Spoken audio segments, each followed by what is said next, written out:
Mjengo ni ngumu wewe. Kumbe wewe pia umekuja mjengo? Na by the way nilikuona ukikuja jana. Kumbe umependa mjengo hivi? Si ni kazi. Na mimi naona nimekulike. Si tufanye hivi. Ati umani? Nimekulike. Si hivi vile tunafanya mjengo. Unaona kama sisi sote tuko level moja.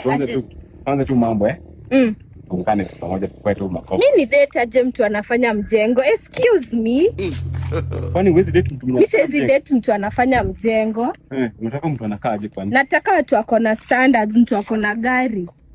Wewe unakaaje aje mjengo? Kwani 500 ndio utakuwa unanilisha nayo? Basi unafanyia yako ama tunafanya yako na nafanya yangu na sote tunaenda pamoja. Mimi ni mimi. Man should have standards. Okay. Hebu enda mimi niendelee kazi yangu. Ni uchungu sana wanaume.